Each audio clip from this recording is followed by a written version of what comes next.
High বন্ধুরা, তোমরা সবাই কেমন আছো? আশা করি ভালো আছো। তো বন্ধুরা, এই যে কোথায় চলে এসেছি দেখো, নদিয়াতে চলে এসেছি। আমাদের মুর্শিদাবাদে নেট নেই, তাই এখানে এসে দুটো ভিডিও বানালাম। এখানে আমার জায়ের মায়ের বাড়ি। ওই যে আমার যা চলে গেছে কতটা ছেড়ে, দেখেছো? তো বন্ধুরা, এই যে ইট ভাটা দেখেছো, এখানে শুধু ইট তৈরি হয়। তো বন্ধুরা, চলো তোমাদের পিছন ক্যামেরা করে দেখাচ্ছি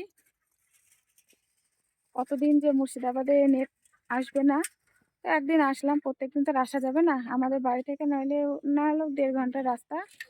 তো আজকে আমার যা বললো, তো চ আমার মায়ের বাড়ি থেকে ঘুরে আসি, সেই হিসাবে আমি আসলাম। তো এখানে দুটো শর্ট ভিডিও বানিয়ে নিলাম, দুটো ব্লগ ভিডিও বানিয়ে নিলাম। তো বন্ধুরা দেখো জায়গাটা কেমন লাগছে, শুধু ইট, দেখেছো? শুধু ইট। এই যে বন্ধুরা, তোমাদের পেছন ক্যামেরা করে দেখাচ্ছি, দাঁড়া। যে বন্ধুরা দেখেছো, এখানে শুধু ইট তৈরি হয়।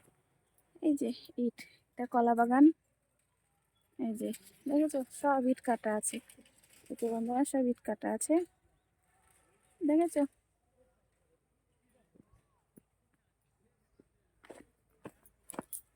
এই যে আমার যা ডাকছে, বলে আসো।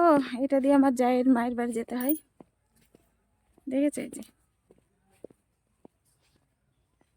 দেখেছো বন্ধুরা, কত সুন্দর ইট। এই যে সব ইট কাটা আছে, দেখেছো? এই যে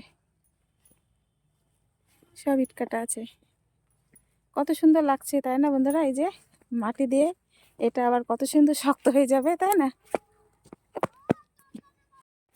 তো বন্ধুরা, ভালো লাগছে না? আর একটু পরে চলে যাব বাড়ি।